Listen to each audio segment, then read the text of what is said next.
Assalamu alaikum and good evening, esteemed panel members, distinguished keynote speaker, my colleagues, ladies and gentlemen, and the audience from home and abroad who are connected with us virtually today in this virtual international seminar. I, Shamsok, welcome you to the second online international seminar of the Department of English of Daffodil International University. Our session today is on art of writing and choosing an apt Scopus indexed journal for publishing. Ladies and gentlemen, we all know in the academia, and this is heard time and again for ages, either publish or perish. It's been a mantra in the academia for years and years, long time. The title of the seminar tonight says it all. For faculty members working in the academia today, it is pertinent practice to publish research professionally and intellectually. It's true that choosing the right journal for publication can be a challenge. We also have the fear of falling into the trap of predatory journals. Style of writing a research article, methodology of writing it, and responding to the reviewers' reports can also be a challenge for the researchers. We all need to be updated in all these areas of writing, study reports, research reports. We expect that we will have clear guidance about this important area of writing and publishing in a proper Scopus indexed journal from our esteemed speaker and distinguished members of the panel tonight. Ladies and gentlemen, let me introduce the keynote speaker first. He is very well known, not only in India, but also in Bangladesh. He's an avid reader, a very hardworking deliverer, and a professional and academic researcher, helpful man. And we are grateful to him for his kind consent time and again to respond to our calls. Tonight, it is one of the few that he has done in the past. Let me introduce the keynote speaker tonight, and he is Professor Dr. J. Karthikeyan. He is the professor of the Department of English, VIT, Vellore, India. We are honored to have Professor Dr. Saidur Rahman, Department of English, IML Dhaka University, Dr. Nilim Mohsin Reza, Associate Professor in English, Bangladesh University of Professionals, BUP, and Dr. Prajesh Tommy, Assistant Professor, Department of English, VIT, Vellore, India, as panel members who will be commenting on the keynote speech, as well as if they are asked by the audience or anybody, any question particularly, they will answer that as well. And on top of everybody, our keynote speaker, Dr. Karthikeyan, will be answering as many questions as we can ask him. First, I'd like to welcome Miss Lisa Sharmin. Is she there? She's not there? No? Okay. Let me replace Miss Lisa Sharmin with our Dean Sir to welcome the audience tonight. Dean Sir, Professor A.M.M. Hamidur Rahman, please.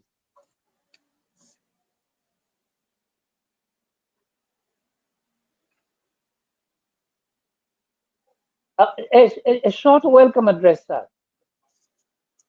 Okay. Good evening, everyone. I'm very glad to welcome you all to this international seminar on art of writing and choosing apt Scopus Index journal for publishing your research. And we have our keynote speaker, Dr. J. Karthikayan, and we also have three discussants, very distinguished, Dr. Saidur Rahman, Dr. Nilim Mustafa, and Dr. Rajesh Tony. And indeed, this is a very important seminar because you see, we all know that publishing in Scopus in the journal is a necessity for all scholars now, and our definitely international university, like other universities, is giving a lot of importance to that. And we hope that as a result of this seminar, teachers of definitely university, especially of the teachers of Department of English, will benefit quite a lot from it. And without any more words, I welcome you all, and I hope you'll enjoy and benefit from this from the discussion and from the presentation of Dr. Karthikayan. And let's enjoy the evening and benefit from it. Thank you. Thank you, Dean sir, for your warm welcome to our audience. And now, may I request Professor Dr. J. Karthikeyan, the keynote speaker tonight, to present his presentation. Dr. J. Karthikeyan. Thank you very much, sir. You're welcome.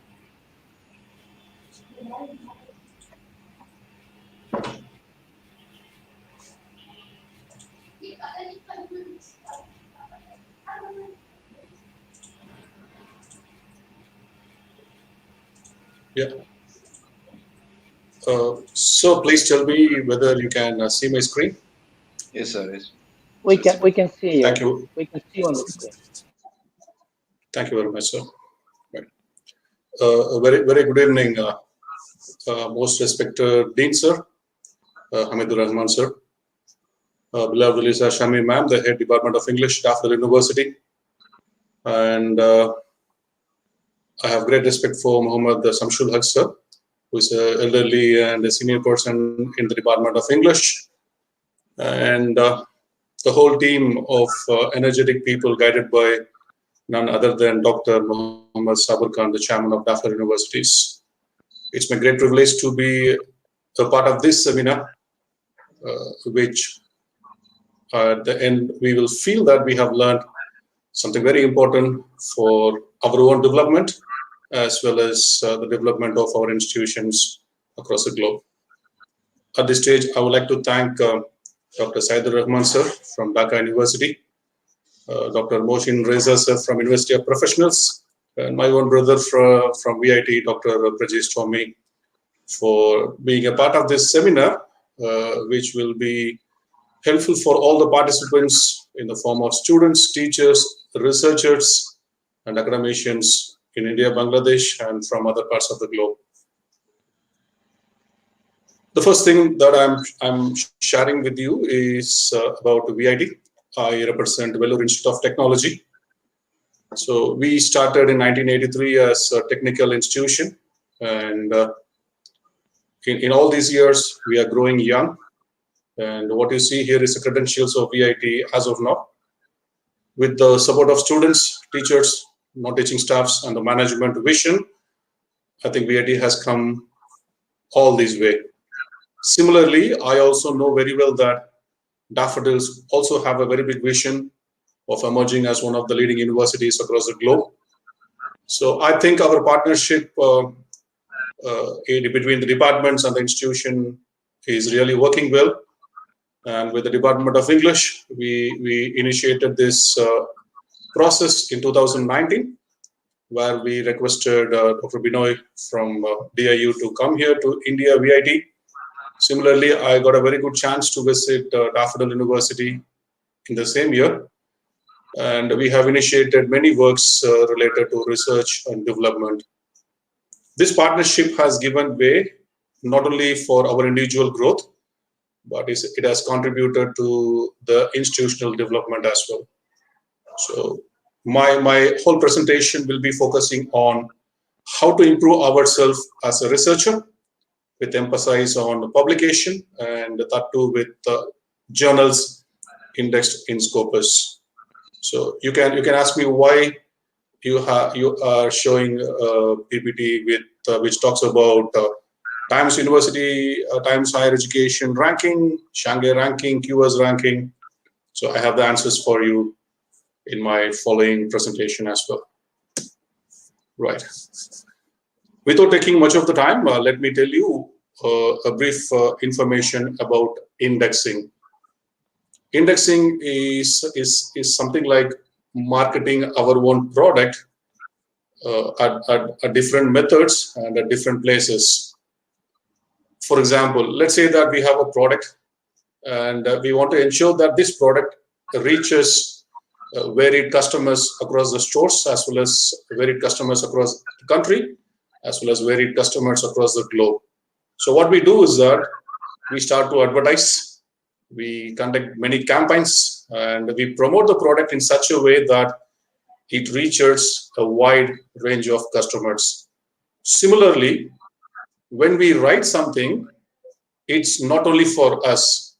We are writing the outcome of the research that we do, and we ensure that our research is not going to be an end, it is a beginning.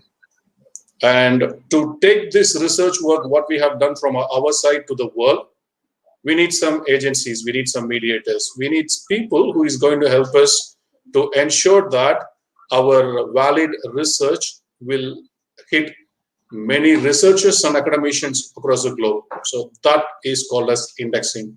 So who does this indexing? The publishers. Why do they do it?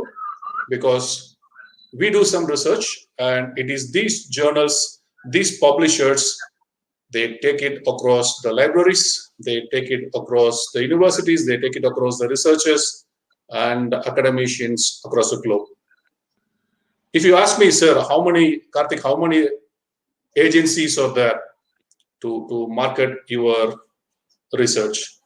Marketing is not the right word, but to take forward your research to the learning community as well as to the research community, to the academic world. I think that will be the right phrase I should use.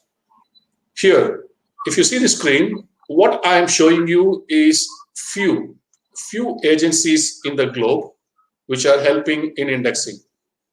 If you ask me totally how many indexing agencies are there, to my knowledge and understanding, I have come across 171 indexing agencies which are helping the researchers to get publicized and to reach many young researchers across the globe. But the reason for giving you this slide is that I have taken this slide to show you these are some of the leading indexing agencies with relation to our department, English, or as a whole we can take as a social sciences and languages, or we can call it as a humanities. So these are some of the indexing agencies which will ensure that our published research work is transformed to the learning community. And if you see this, what attracts our eyes, the first one is Scopus index. And if we know a little bit about impact factors, then we must know the word Clarivate analytics. So if you are well aware of Scopus, the second thing that you must know is Clarivate analytics. And again, you must be knowing about emerging source citation index. These three are usually, will get attracted to our eyes because we are working for it. Maybe the other agencies like SiteFactor, ERIC, EBSCO, so these may be useful to some extent as far as leading researchers are concerned. But I don't say they are waste. They are also helping research to be transformed or to be taken to a wider audience. So that is what I just thought I should give you an information about indexing agencies. Right. If you ask me, Karthik, there are many indexing agencies, why Scopus? So the basic answer that we must understand is what is the difference between these indexing agencies. Number one, if we have a medical professional, if we are medical related researchers, then we must be knowing about Clarivate analytics. In general, it is called as Web of Science, or you can call as Thomson Reuters. So there are different names of indexing, and right now it is brought under a single hat. We call that as Clarivate Analytics, and the very famous PubMed. So if these two agencies are going to highlight your paper, let's say that you are publishing your paper, if it is related to medicine, and obviously your work is going to be read by different people related to medicines across the globe. Whereas we are not from medicine, we are from educational background, where we talk about language, literature, psychology, sociology, so education, technology. So our area of focus, our focus should be more on Scopus, because Scopus is an agency which takes care of educational journals. Very few journals are in Scopus listed in medicine, but as a whole, Scopus database has most of its journals which focus on education. So that's the reason why, number one reason why we are focusing on Scopus. Right.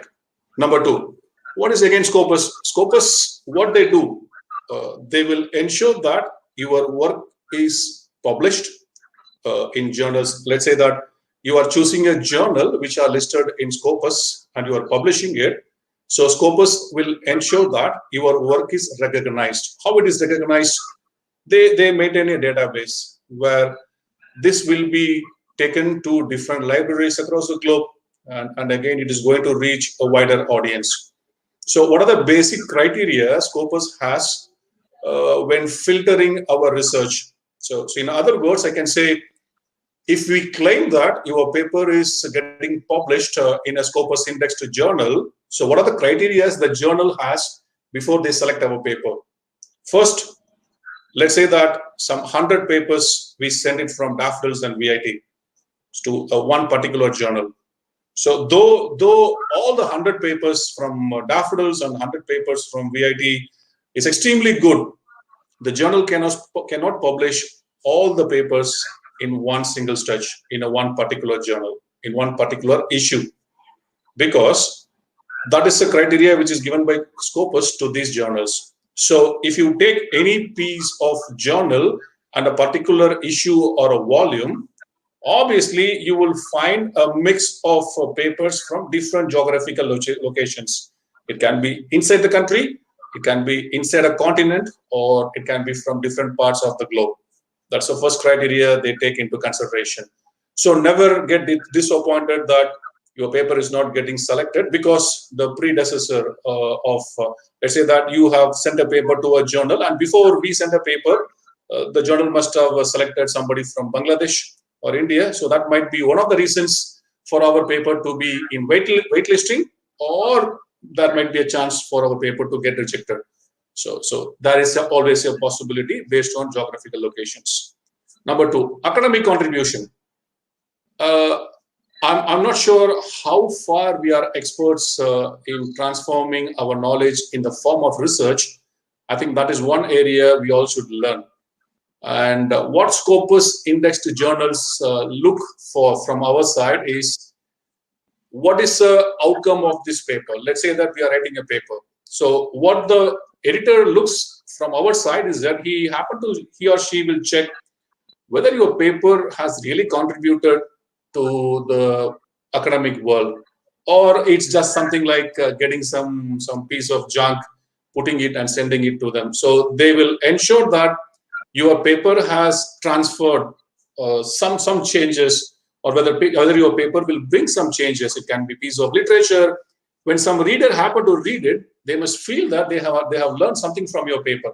So that is called academic contribution, whether your paper really fulfills the need of researchers and research community. So that's the second thing they take care. Third one is the quality of the content. Whether the content that you have shared is reliable, have you taken it from the authentic resources? So those are some of the concerns which they look into your paper. And the last one, publishing regularity. So Scopus will ensure whether the particular journal is publishing very systematically. For example, let's say Journal X is publishing 15 papers in first issue, which comes in January, 15 papers in February. Suddenly, they're going to publish 200 papers in March. Again, Scopus will check all the quality measures, whether they are following the norms, regulations. So that is called publishing regularity. And again, let's say there is a journal which published in 2020, and they are not publishing anything in 21, and again they may start to ask papers in 2022. There might be some difficulty from that side, but what Scopus says, so you may have your personal issues, personal problems, that should not affect the research world. So these are the criteria. Scopus generally give instructions to the journals when they select papers. So this is what we should understand, right? And my dear teachers, my dear research scholars, my dear elderly brothers and professors from different institutions, and professors from India and Bangladesh who are watching this, please let us know how this Scopus is related to these terms. Probably I have shown you 4 different icons. Actually, the icon number 4, which is US news. So it has no correlation with the Scopus, but I just want to show you these are 4 different agencies which gives ranking to the university globally. For example, any institutions in the country right now in India or Bangladesh or any part of the world, now they all know about what a QS is, what a QS ranking is, what a Times High ranking is, or they know what is a Shanghai ranking, World University means. So why and how this Scopus is related to QS ranking or Times Higher Education or Shanghai ranking? Because these 3 agencies, other than the US news, they take the research reports from Scopus database. Now we should understand why our institution wants us to publish papers only in Scopus. We may be an expert, we may be publishing works in Oxford publications, but those publications will show that we have a higher potential. But when we talk about global ranking, then we should have a metrics. We must have a scale. So we all should follow what is informed by our top management, because top management, they want to ensure that they want to take the university to the next level. For building the university to the next level, obviously they must compete, and they must prove that they are one among the best education institute in the country to give quality education to their students. For that, what is required? Contribution in the form of publication, and that too in the form of Scopus indexed journals. My dear friends, seniors, professors, and my research scholars and students, now you understand why everybody are focusing on Scopus. All the 3 agencies, as I mentioned, QS ranking, World University ranking, DHE, and Shanghai ranking, they get the report from Scopus database. They don't ask you, they will just directly approach the Scopus database. They will check how many publications are there from your institutions. So it is applied to all the institutions across the globe, whoever says that I want to be in the race. So that's the reason why Scopus is related to all the international ranking. And why this ranking? Obviously, you may be asking, sir, you were telling me that you are going to talk more about how to publish in a Scopus journal. But my dear friends, please understand, unless you know all the systems here, it is very difficult for you to understand why the institution asks us to publish in Scopus. When we talk about ranking, it can be QS, it can be the THE Times Higher Education or Shanghai ranking. They take the information from Scopus when it comes to research, and that is one main criteria how the institutions are ranked. And these are the 4 important points that you should understand why ranking is very useful for all our institution. First, it's something like a branding to your institution. When you say Daffodils is #1 institution in research as per the QS, it means that it says that your brand is really good. Students, top students or better students will get attracted because they know they are very much curious about the brandings. Obviously, when they talk about VIT, they say, okay, VIT is really top in QS, which means that it gives an impact to them that this institution really works well in research. And obviously, that is one criteria where you can attract very good learners for your institution. And number 2, it is definitely going to improve your organization as well as the management. So there are different factors. I can talk about it for 2 days because I have closely worked on these kinds of rankings. And third one, a basic for important decisions. How decisions can be taken. I'll give you one example. Let's say when we collect data for ranking purposes, it will be an evidence for the management to know how many of them in the institutions are performing, how many of them are not performing.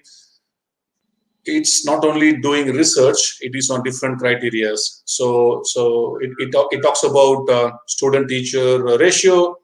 There are different components in it. So it is very good for the management to take important decisions when they happen to prepare themselves for ranking. So that's why it says very important. And the last and very important thing, when we talk about ranking, obviously, we get a lot of partnerships and collaboration. That is how VIT English department and Department of English at Daffodils, we started to work. So that's very important, and that's why ranking is very much needed for us to understand, right? This is a basic question that everybody will ask. What's the contribution of a faculty towards QS? Are we really contributing something? My dear friends, please see it very clearly. When we talk about QS ranking, again, the ranking style varies from one agency to the other agency, but I'm here to tell you why it's very important. See here, I have highlighted something in green color, which says International Research Network, 10%.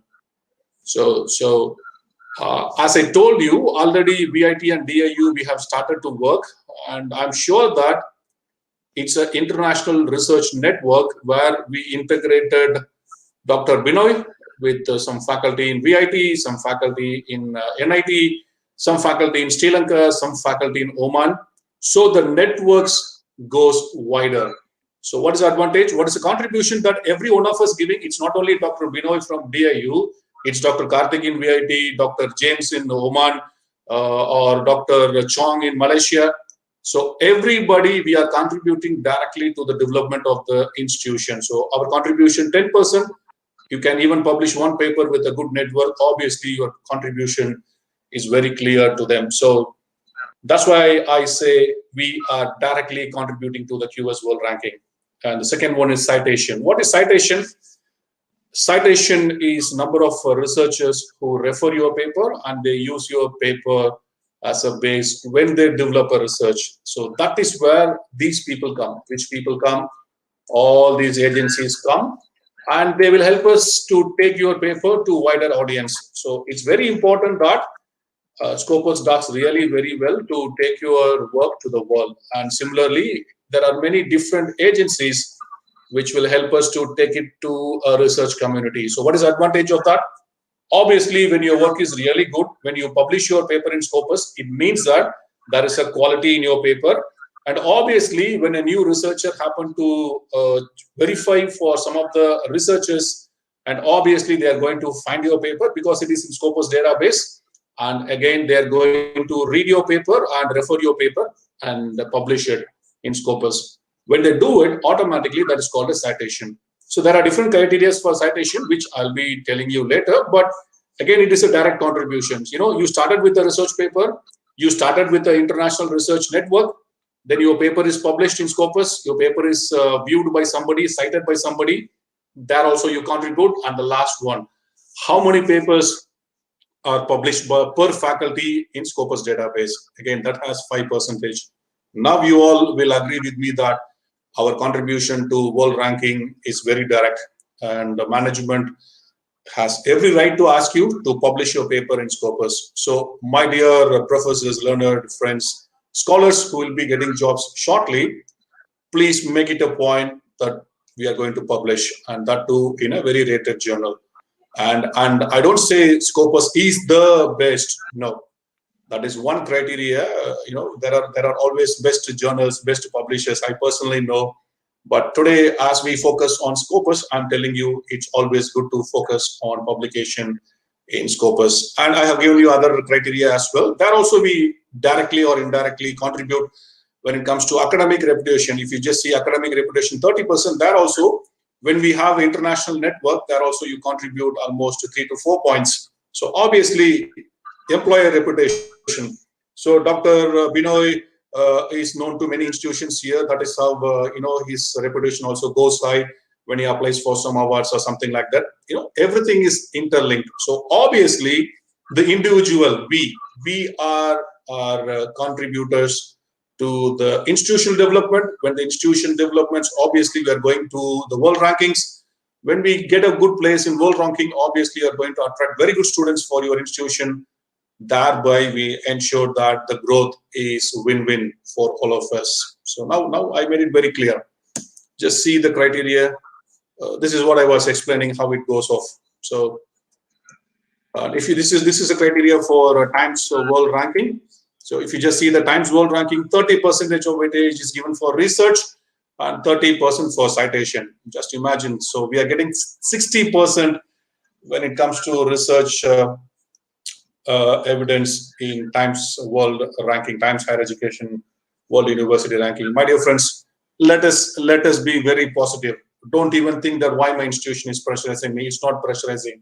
It's our basic and very definite work we should do for our own development as well as to the development of the research community. So again, it is self-explanatory. You can understand very well.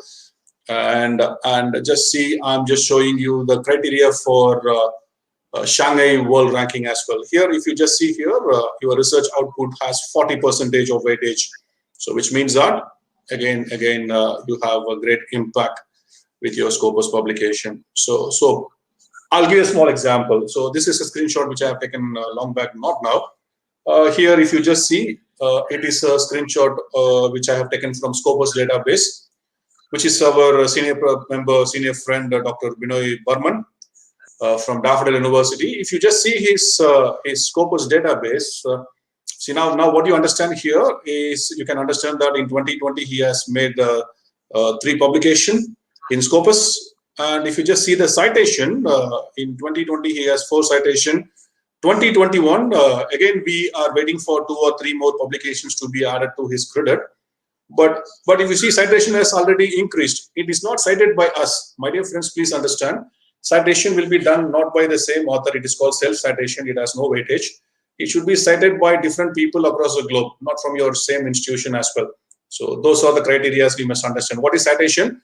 Let's say that Dr. Binoy is publishing, he is asking his friends to refer his paper that has no weightage. It's called self-citation. If Dr. Binoy is going to cite his own paper, it is called a self-citation, no weightage. If his friends from the same department is going to cite, again, it has no weightage. It says it's from the same institution. Then who should cite? It should be cited from other institutions in the country, other institutions across the globe. Only then you get citations here. It's very important because for all the ranking, citation plays a very important role. And if you just see Binoy's H-index, H-index is also very important, my dear friends. Please make a note of H-index as well. When your citation goes high, obviously based on number of citations, your H-index also will go high. So right now I'm not focusing more into H-index. So how this journey started? So 2019, after our interaction with the Daffodils and VIT, so we started with one work which we started between Binoy Burman and me. And we have not published it in Scopus. We tried it with another journal of repute. It is a very good journal because we want to start something. So it was more on Moodle, how Moodle can be effectively used in classroom. Then once we published it, we got some confidence. Then we thought, okay, Binoy sir, let's go with some other work. That's how it started. If you just see the paper 1, see paper number 1, Binoy Burman sir is there. And we have Devikushi. She's from she's from I think she's from Taiwan. You can see Karthikeyan from India as well as Dr. Porfi Ping. She's from Malaysia. So what happens is that it's not that it is written by Binoy Burman and we all have added name here. We have distributed the work in such a way that we got collected data from 4 different places. And we could manage to consist them into one single paper and we could publish it. So similarly, if you just see the second one, see the title, you may ask me, a review of IoT in enhancing efficiency among higher education. How come Binoy Burman knows about IoT? My dear friends, it's very simple. So this is what we are going to learn a lot today. So IoT has many things to do with English. So that is what I want to tell you. So again, if you see, Mishra is from IIT, Karthikeyan is from VIT, Binoy is from Daffodil, and Vittal Roy is from Oman. So again, our paper talks more about how IoT is very efficient in higher education institutions. Right now in VIT, we are using IoT, and it is a base paper that we have done last year. And similarly, if you see the third paper, it is not, you cannot see Karthikeyan anywhere. Binoy Burman was working with some of our research network people from Karnanadi is from Sri Lanka, Vasantan from Trichy, India, Kumar from other university, Burman from Daffodils, and James from Muscat. So if you just see this one, what you see on the right side is a citation. If you just click the citation, our work is cited by somebody who is doing research in IoT and somebody who is doing research in second language. So what happens is that when we do a collaboration, what happens? Binoy will add his research work in his database, right? And similarly, I will add in my own database. Database in the sense, there are different databases like ResearchGates, academia.edu. Probably I will show you so that you understand very well. So again, each and every one of us will add it to a database, and anybody, any researcher who is typing a little bit on IoT in education, very sure any one of our database will hit him, and obviously he's going to read. When he's going to use the information which we have shared in the paper, he's going to cite it. So now see the citation. Right now we have 5 citations. So why I am showing you this? International collaboration plays a very important role. It is just not to show that we care for each other. You know, we care for each other. That's number one. We share responsibility. Both institutions, see, imagine 4 institutions, we are contributing directly to the institutional development. Obviously, we are contributing very big size to the research world. And when many people happen to read and acknowledge our work, obviously it is going to get cited. So this is a practice I think we all should start. Already we started, and we all should do it. So my dear friends, I'm just giving you an example like how it started. In 2019, we started with Binoy. And recently we started with Mustafizur Rahman. Next week, Mustafizur Rahman, again, he has contributed a lot in part of research. He is going to be one among the editors of the book, which will be published in a week time. And again, we have Samshul Haq sir. Already we have started to work on paper. I think it is only pending from my side. Samshul sir, I will ensure that the work is completed very well from my side, and we will send it to the journal. Obviously, we have Samshiara Huda, because she is an expert in language development, and we were having a discussion for a long time. And again, it is pending from our side, our network, our team side, to add Samshi Ara. I think we have already framed a base for our research, and we are going to disturb you shortly with very good collaborative work. And we have on board Professor Yashmin. We know Yashmin is a very good speaker, public speaker as well. She has conducted many programs using technology, and that is one area we are looking for. Once we start our work with all these people, obviously we are going to invite many friends from DIU as well. So this is a roadmap. And how? Now the very important thing, my dear sirs, I'm going to show you how you can find good journals in Scopus. So obviously, I'm going to show you like hands-on, like how you're going to find it. So what I'm doing here is I'm just typing a website which is called journalfinder.elsevier.com. So when I type this journal, what happens is that when I type this link here, so it shows me furnish your paper title, furnish your abstract, keywords. That's it. What is this Elsevier? Elsevier is the owners of Scopus database. If you ask me, sir, whether all the journals which are listed in Elsevier are Scopus, no, not necessarily. There are journals which are not listed in Scopus as well. So Elsevier, but most of the journals in Elsevier, they are listed in Scopus. So that is what I want to tell you. So now why I'm opening this, because I'm going to show you one small piece of information, like how to find an appropriate journal to publish your paper. My dear friends, some of you know it very well, but this information is for somebody who is very new. So once if I happen to give you a hands-on, you can understand it very well. So that is a basic idea which I have for sharing my screen. Kindly excuse me if I'm going to take some few seconds to open the Word document as well as to copy and paste the information. But I wish that everybody should understand this is one of the easiest way by which you can easily identify a journal to publish your work. So this is one of the papers which I am working right now. Probably I think I have shown my secret to you. Okay. So I don't want to show my secret. Actually, that is a secret for one of our work. So, right, I will show you an example of other paper which is already selected in Springer. Probably this will be coming shortly in Springer publication as well. Okay, right. So now what I'm doing here is I'm just typing the title of the paper. Then it asks me to submit the abstract. My dear professors, teachers, scholars, kindly bear with me because I want you to understand very well. So what are the keywords? So let's say I'm typing the keywords ESH language. Okay, so now I'm just typing English language teaching pedagogy.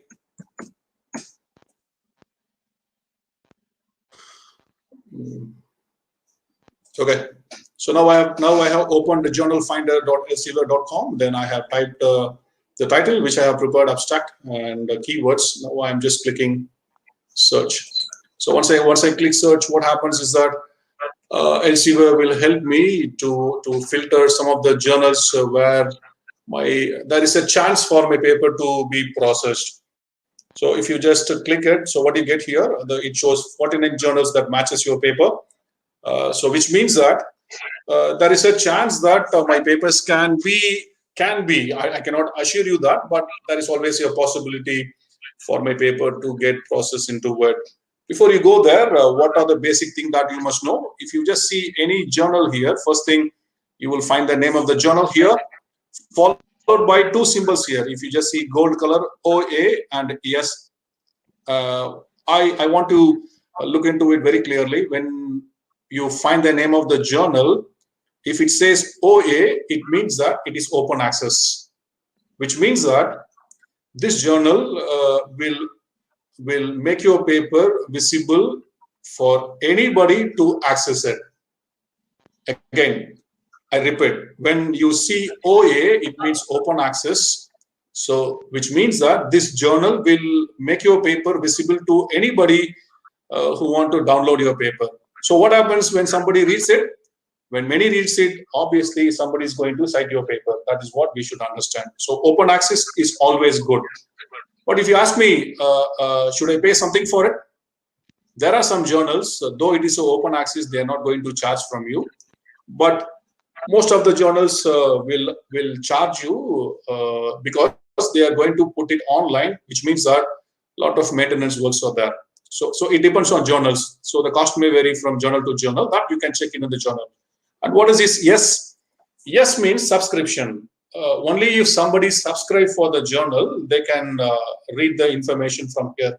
Which means that the chances of reading your paper by any public or any researchers is comparatively low. So that is number one. So now I made it very clear the difference between OA, open access, and subscription. You can ask me whether my library will subscribe it. So in case if your institution library have subscribed Elsevier, obviously anybody in your institutions can open this subscription and see it.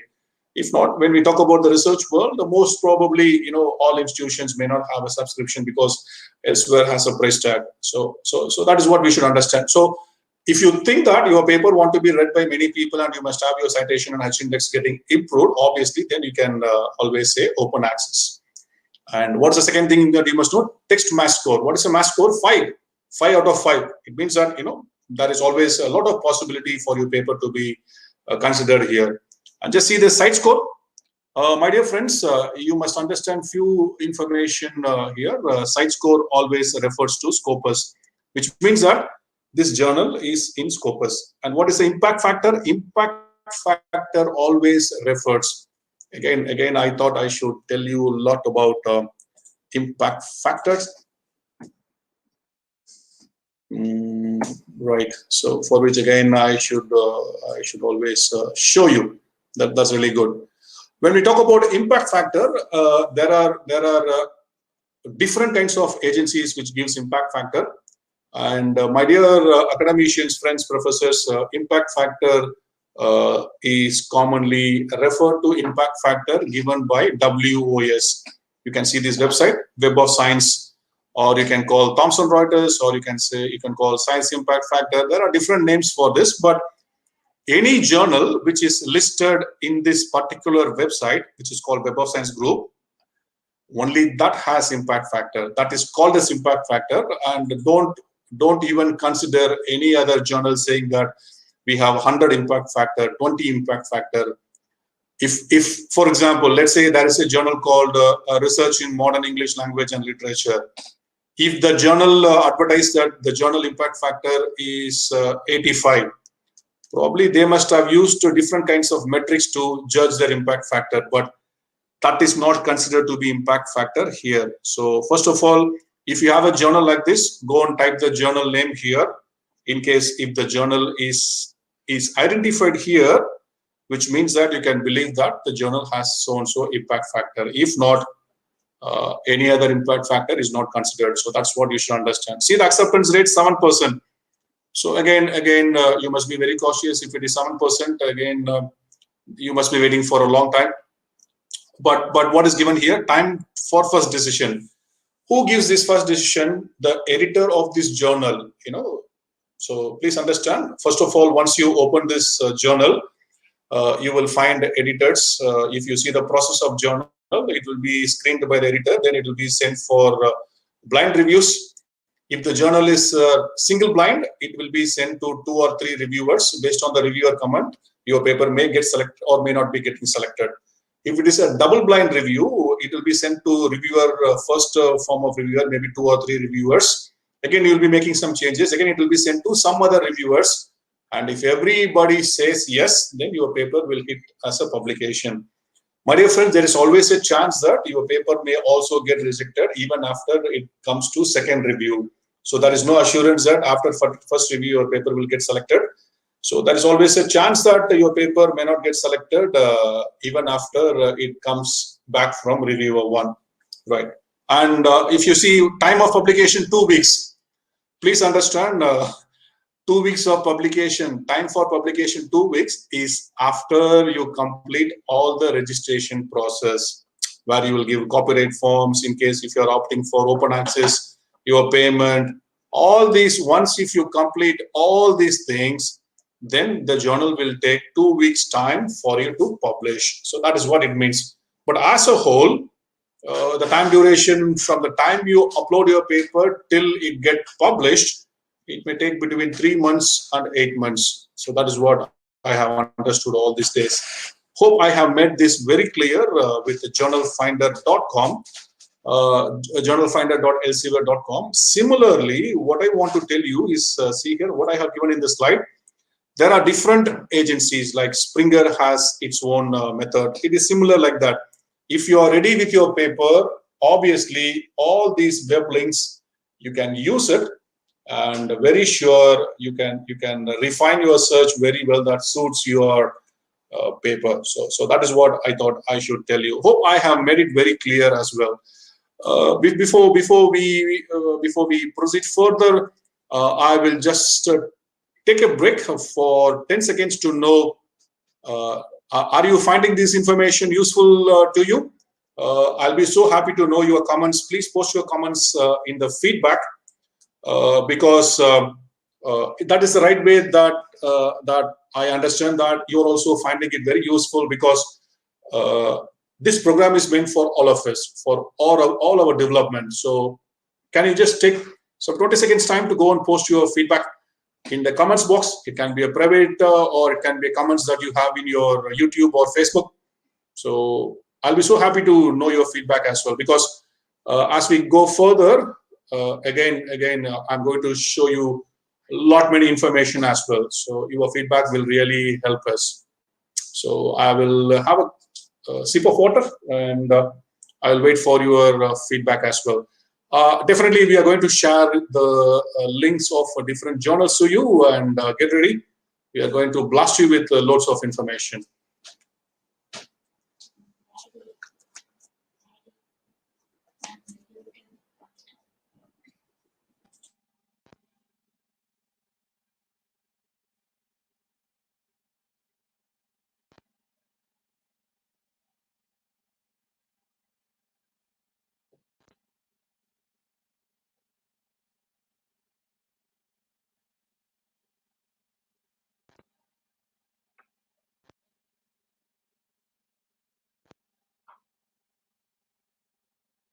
Right. Thank you very much. I have got some good responses from 1, 2, 3, 4, 5, 6, 7, 8 of you, which is really energetic. As well as I was so happy that our Dean sir also has given a very good feedback. You know, all these are tonics and energy drinks during this COVID, which will give us more immunity as well as more strength. Thank you very much, sir, Dean sir, and all other listeners. HOD madam is also there. I have not seen the screen for a very long time. I was just looking into the other sharing screen as well. Right. Let us not waste any more time. Let me proceed, because I think I should load you with some more information. Yeah. Right. So now I'm sharing my screen, and I'm just sharing the link which I have shown you. My dear friends, possibly you should know about some of these links which I'm showing you here. If you just see this link, it is from a publisher called Willys, WILEY, Willy. And again, I'm not marketing for these companies because you know, I have been working very closely with these kind of researchers, identifying good journals all these years, and whatever I'm sharing here is out of my own sufferings which I had earlier to identify some good journals. So these are some of the publishers. They have made it very simple to their clients, that is we, the researchers, like how to identify the appropriate journal. And again, Emerald Groups is also a publishing unit where they have many number of publications as well, right? And moving on to the next, see here, yeah, see, I want to show you, this is very important. My dear friends, don't think that you can always find Scopus journals only with scopus.com or elsevier.com. I want to show you some other publishers. It's always good that you should know it. And I'm going to tell you how to publish in these kind of journals. See, MDPI. See, the first one I have showed you is Elsevier. Now I'm showing you MDPI. And what do they say here? If you just see here, they have mentioned that there are 168 Scopus. MDPI is a publisher for your information. They have 168. If you scroll down, you must be wondering, sir, many are gaming, information technology, only very few are language, literature, life. My dear friends, you should be very, very open-minded. I'm going to give you more facts about it. So let us keep our minds open. Let us not restrict ourselves to writing about John Milton and speaking skills improvement. The world expects a little bit higher than what we imagine to ourselves. So that is what I'm going to show you. So please make a note of this website. The first website is called MDPI. Again, it is a very good publishing unit. Comparatively, the process is a little bit faster. You can expect your paper in 3 to 4 months of time if everything is very fine with your paper. So MDPI is one website I thought I should share it with you. Yeah, and for English, for all of us, again, this website will be very useful. It's something like an energy tonic for all of us. Probably you also should know it. It's called ELE Journals. If you just click ELE Publications, you just see these journals: Asian EFL Journal, Journal of English as International Language, Asian ESP. All these 5 journals, actually, they are indexed in Scopus. It's a good news for all of us who are professionals in language. So obviously, what we should understand, please bookmark of this ELE Publishing. Again, you have 5 journals. I'm giving you tons of information for people who are doing research in language, linguistics, not in literature. So please make a note of it. Right. What is the next website I'm going to show you? Just see this website. I'm not taking the time. I'm just showing you the image so that you can easily understand, okay, this ELE will be this kind of image. At least you can take a screenshot. So that is what I want to show you this. And probably, if I'm going to just move the slides, you're not going to understand anything in that. So that's another reason why I'm telling you. See, this is another publisher, Keynote. Keynote is a very good publisher. So it is from Hong Kong. It is from mainland China. There you have a lot of journals which are listed in Scopus. So again, you have few journals which will be useful for language and literature. My dear professors, friends, teachers, I want to tell you a very basic thing. When you are searching journals, again, please keep your mind open. Don't look for a keyword like English language. So name of journals which starts with English language or American literature, they are very countable. You can say 2-3 journals which have the syntax like that. So you have to read, you have to spend time to go into the journal, just see whether your interest matches with it. And I'll give another example from piece of literature. Let's say that you are doing your research work in Toni Morrison, Afro-American. Okay, so he's an Afro-American. You're doing your research work in Toni Morrison. You don't know. You don't just go and see journals with the name of Afro-American literature. You will not find even one journal with the name, I'm sure. Either you will find journals related to Africa or Africans literature in America. So you must know how to use the right word to identify the journal. That's very important. So in these journals as well, there are many journals which talks about life, human behavior. Try to bring your literature work to that kind of journals. So that is what I want to tell you. So don't blindly look into journal name. Oh, here it's only about life. There is no literature. Literature is life. So my dear friends, please understand. So the way you search journals must change from now.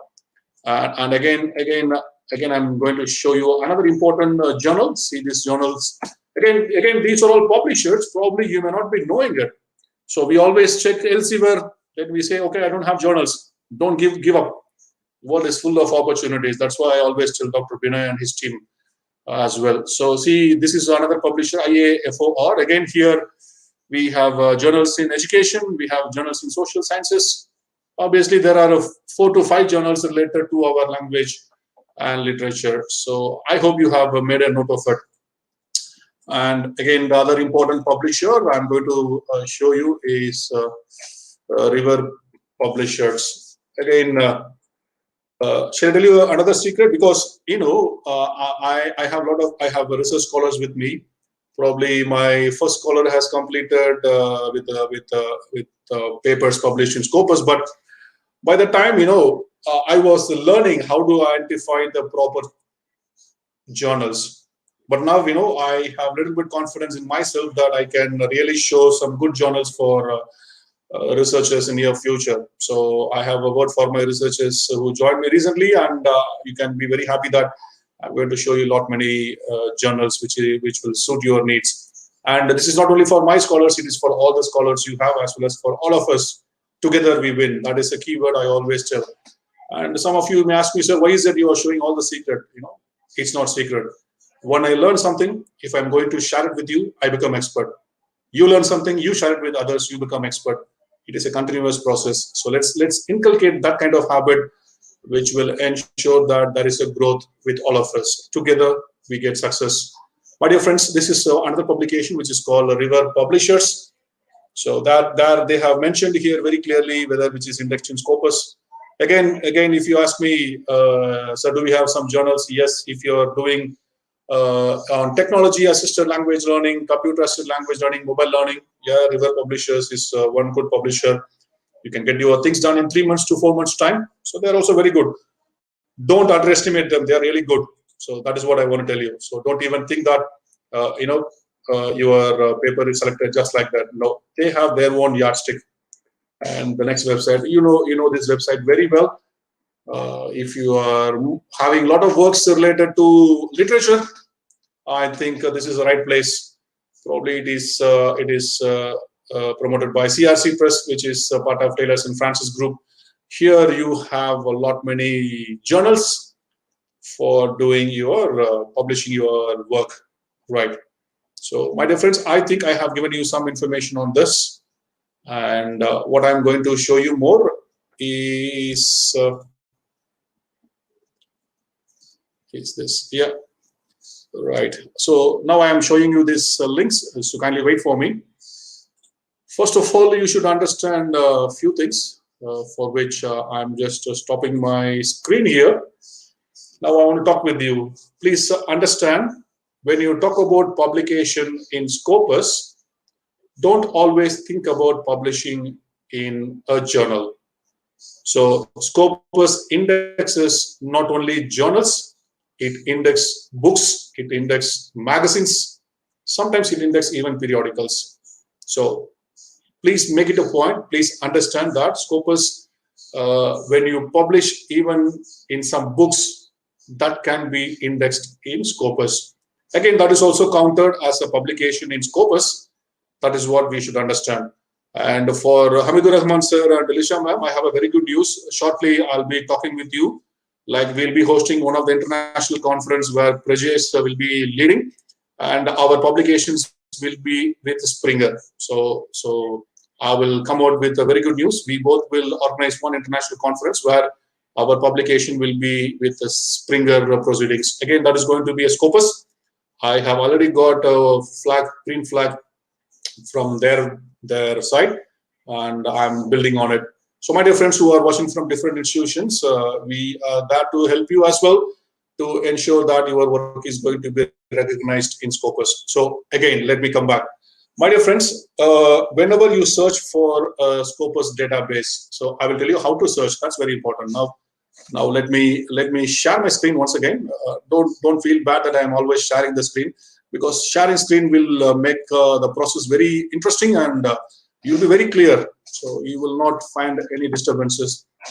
This is a Scopus website that you always log in, because every time I publish, I always log into the website to check whether the publication has hit the Scopus database or not. But this is the first one. This is the first page that you will get in Scopus. What I want to tell you here is two important things. In case if your institution has an account, institutional account, you can sign in and you can log into it. But if you see this page, it has a lot of information which will be useful for you. See, on the left side, they have given you content coverage guide, and they have given Scopus source list, then book title list, and a Scopus discontinued source list. My dear friends, please make it a point that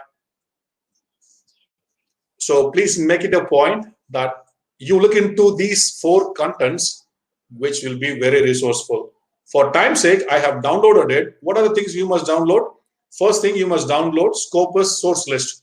What is Scopus source list? This list will be in the form of an Excel sheet, which has a database of what are the books which are available as per the Scopus database. Now I will show you what is available in the Scopus database. So allow me to share my screen. Yeah.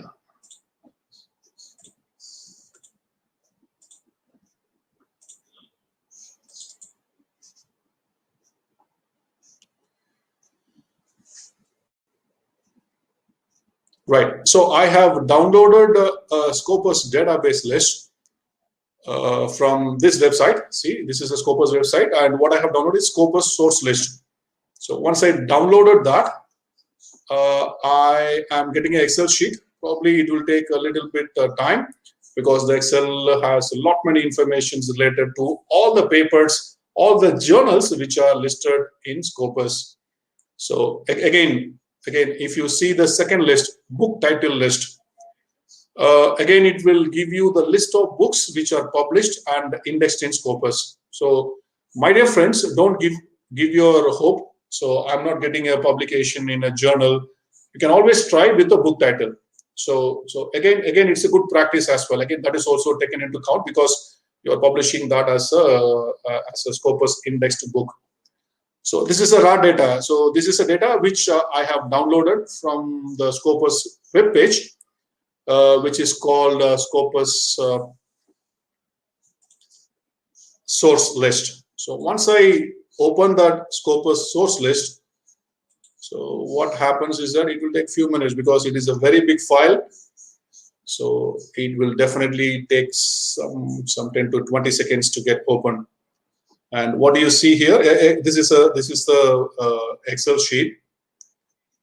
If you just scroll down there, they have given the Scopus list of journals. So my dear friends, what you are supposed to do here, how many journals does Scopus index? Scopus index around 40,000 plus journals. See, the number goes down. So as on date, so Scopus has 40,805 journals which are indexed in Scopus. So this is a very big number. And I have some other news as well for you. I have refined it. This is my brain as of now, because I have spent a huge time to shortlist the journals related to our English language and literature. See here. Now this is the updated one. So forget, some of you must have published something and it is not in the Scopus database. Let us not talk about all these things, right? Now, if you see this, this is the updated Scopus database. What does it mean? As of now, only these journals are listed in Scopus, which is related to English language and literature. So how many are there? As of now, we have only 475 journals related directly or indirectly to language and literature. So now we have got a list. I can send it to you right now. So what is very important? So I told you, just once you receive this list of journals, the first thing that you must do is that don't blindly choose any journal just by seeing it. Let's say that, see this journal, Indo-European Linguistics or Sights and Sounds. Say you just take any of these journals. Let's say that you are taking a journal called Across Language and Culture. Again, this is a journal which is very well available in Scopus database. Now, how to ensure whether you are going to this journal will accept your paper or not? First, copy the name of the journal. Go to Google. So just paste it here. So obviously, this will lead you to Across Language and Culture AK journals. Open the website, which is very closely related to the website as well as the journal. So this will ask you the site use cookies tags. First of all, you should understand what are these cookies. So once you click OK, yes, they will dump a view with a lot of information which may be useful or which may not be useful for you. So be very cautious when you accept all the cookies, right? And see, this is a journal Across Language and Culture. It is indexed in Scopus. Let's say that you have your research work on culture. So, and you thought, oh no, you are getting this Excel sheet, which I'm going to send it to you. And you think, okay, I can just check whether my paper gets over. The first thing that you must do is check the volume. See here, they have given volume 2020, 2019. So first open volume 2020. So what do you see here? They have two issues, which means that this journal is half yearly. So they publish twice in a year. So click issue number 1. Why we are doing this? Because there are journals, where they publish only 10 papers in 1 year. So sending papers to these kind of journals, it is finding way to no man's land. So you will be cornered. You will be waiting that, you cannot even send paper to some other journal. You will be waiting, no response from them. Finally, you will lose hope. Your HOD madam will ask you, Binoy sir, where is your paper? Mustafis Rahman, where is your paper? You are answerable. So to avoid all these things, this is the first search that you must do. See here, now how many papers are there in this issue number 1, which is 2020? You just count 1, 2, 3, 4, 5, 6, 7, 8, 9. So in 1 year, they publish 18 works. And just see the headings, different headings. They publish 2 book reviews. They do, you will get a very clear idea. Now, imagine that you have a journal. First of all, you are going to see whether it is really optimum to send a paper to this journal. So you are going to check the issue. So what is acceptable? To my understanding, if you are going to publish your paper in a journal which has at least quarterly issues, which means that there must be at least 4 issues and with good number of papers. If there are no good numbers, again, your waiting time is going to be long and you are going to lose your patience. Sometimes I have a very bitter experience. I have sent a paper to Journal X. I have made some revisions. It's almost 1 year and 4 months. I completely forgot what I have written. Then finally, the second blind review, sir has asked me, something is missing in part 1. Then when I read it again, I am not getting into mind what I have done, because it is written before 1 year and 4 months. Then obviously I told him very frankly, sir, what you are asking me is good, but I really forgot like how I have corrected this data. No, I have forgotten how the source were derived. Then again, he is a very nice gentleman from Taiwan. He told me, Karthik, you meant to say that you have taken from this method, that method. And I thought, okay, yes, good. Now I have submitted the paper in February 2020, only day before yesterday. Now it has cleared a second review, and this paper may come maybe in July.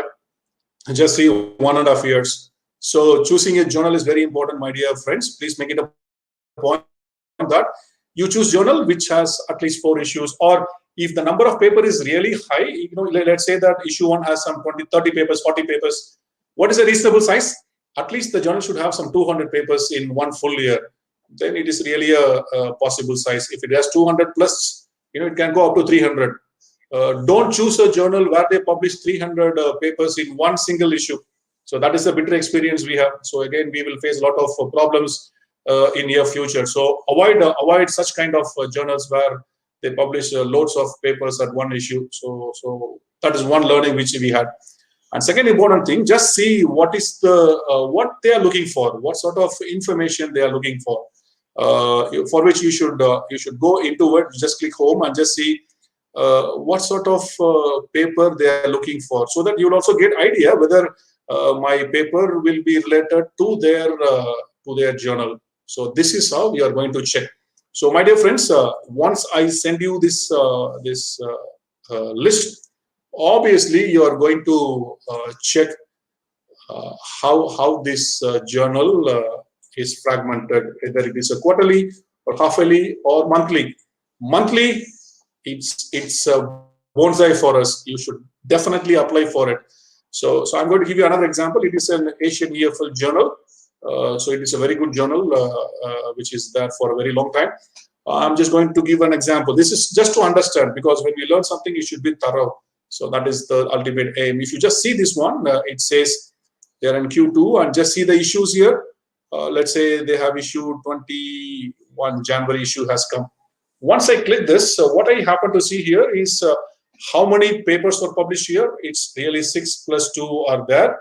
It is a regular issue. Again, if there are something like special issues, then it's going to be a very big bonsai for you. So please, my dear friends, please check whether the journal has special issues. It is always going to count on you. So see this one. It is a main edition. Again, they have monthly editions, which means that this journal will publish every month. So always you can check for journals like this. This is a bottom line which I want to tell you here. Hope I have made it very clear. And I told you that very saddest thing is that we have only around 400 and some journals for the whole world, not only for Daffodils University and VIT. It is for the whole world. And as far as English is concerned, again, we have a lot of limitations with this. So once you receive it, you please filter it. I will tell you how to filter this one. Once you receive this, please click this, and the filter is based on the publisher. So once you filter it, you will know how many are having more number of Scopus journals. For example, Blackwell just counted how many they have. They have very good number. It's really good number. They have 8 numbers. See the count here. They have 8 journals. And again, if you just see Brill again, they have good number of journals. Actually, Cambridge University Press, see the count here. So what you do is that rather you look into Dickens Society, for example. If you see Dickens Society, Dickens Quarterly, it's a quarterly journal. You can just check it. So you just choose a publisher where they have many number of options for you. So that will be the right thing. Right. Now I was telling you about the Scopus list of journals. Now you can also focus on books. How many books are there as on Scopus database? Scopus has a very high number of books. So you can just see when it comes to English, there are only about 22 books which are published related to language and literature, which is very less. I will tell you, my dear friends, there are about 1,24,049 books which are indexed in Scopus, out of which only 29 are for English language and literature, which is very sad. So our options are becoming very less. So what I want to convey here, don't have a horse view, which means that don't stay always looking for journal which are in language and literature. You must really widen your vision. And these are some of the websites which will be very useful for you when you are looking for good resources. Because to write a paper, obviously you need resources. These are some of the websites where you can take a good resource, because I'm going to tell you like how you're going to use this resource to frame and find appropriate research works. Yes, see here. These are some of the areas I think you should work. So before that, let me show you what is happening in the research world. My dear friends, please keep your mind very open for next few minutes. I'm sure you have, I am not allowing you to go anywhere. It's always good. See, now I am sharing you one website. You just see the topic there. We have a lot of research which is expected from your side. This talks about wearable technology in classroom. What is wearable technology? We all know about game station, PlayStation, and there are many wearable technologies which can be used in higher education. People are using it. See, when it is published in 2017, they have published a paper on wearable technology. Right now, this is one area where you can always work how wearable technology will be very useful in teaching English or teaching literature. This is wearable. When you say wearable, you wear something, you have seen this device very well. You are experts, you are much better than me. So how we can use wearable technology in language teaching or literature teaching? So think of that area. So that is one area which I thought I should tell you. And the second important website which I'm going to share with you is this. See this one? It's called Artificial Intelligence Natural Language Processing. So please find some friends from computer science department. You can start to work.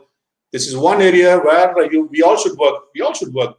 I don't want to go deep into it. I can talk about NLP for about 1 or 2 days with you, but please know it. Artificial intelligence and natural language processing. See how everything is embedded. These are the areas we should work, my dear friends. And let us not work again on Shakespeare. Nobody is going to accept our paper unless you go and bring Shakespeare back into the papers. So it's very difficult. So I'm telling you options. I don't say you don't work on it. When we talk about publishing in Scopus, again, we are limited. We are arrested from publishing our own whatever we think. But there are publishers who publishes very scholarly article, but our concern is about Scopus. So let us be focused on that. So artificial intelligence and language processing. Yeah, this is one area. Please make or start to work on it. We are open. Dr. Prajay is also open. Prajay is an expert in that on ELT. So Dr. Prajay can help you. Similarly, I know there are many experts in the viewers list. I'm going to show you the third area, which is very recent area. It's called deep learning, using neural networks. See the topic. All these are language. So if you just see English Language and Linguistics, University of Glasgow. See, when I happen to read this, I think that I'm not up to their mark. So which gives me more responsibility that I should read a lot, and I have greater responsibility to enhance my research skills. My dear professors, please let us all keep ourselves updated. So this one is published in 2020. I was really happy after reading this. I got a lot many ideas on neural networks, how it can be related with the deep learning and all these things. So let us also start to work on it. Yeah, see the next one. Don't think that I'm taking away your time. I'm directing you in the right way. It can be in language as well as literature. It is going to make sense, right? See, this is a recent publication that is made. If you just see 9 poems to ground you during anxiety attack. Whenever we publish paper, we read a lot of literature. Now, how we can integrate literature to avoid work stress? Just imagine, this is a very good area. You can always write about how literature can help people to avoid stress. Please think about this topic. And again, that is one area where you can always work. And again, I'm going to show you another research work on stress, because how poem can relieve you from stress. Again, this is another research area. I know that Bangladesh people are very good at writing poems. Now find some poems by reading that, how people at workplace can relieve stress. Again, that is what is expected from researchers like us. So I'm going to show you the next one, the last one, which is very useful for you as well. You can always write about papers related to drama or art, how these can bring a change into a common man life. See how literature improves workplace performance. This is a paper already which got published in 2014. My dear friends, please see this. Again, why I am showing you all these things. We also should be a forerunner in these areas. So that's the reason why I am showing you that. Right. Please have a look into it. Please take your mobile phone, take a screenshot, or whatever you want, you do it. These are some of the areas I think we should work, whether we are from literature, whether we are from ELT. I think these are the areas we should work. It's called transdisciplinary research, or in other words, we can say multidisciplinary research. Both are different. Transdisciplinary is different from multidisciplinary. So I think that is one area where you should work. So nowadays we are using mobile phones. There are many researches that you can do with apps. So and you must be knowing about some of the tools that you use as a non-engineering or non-technical people. These are some of the tools we use for analysis. Whether you may be a good researcher in literature, if your work has some analysis, you have more chances to be published. So you must be knowing about these tools. If not, learn these tools. These tools will be very useful for you as well. And I also mentioned to you about LMS, Learning Management System. So please get yourself exposed to it. And the very important thing is cloud. How we can integrate cloud to our English language and literature class. Again, please think of it. I have a lot many things to share with you. I think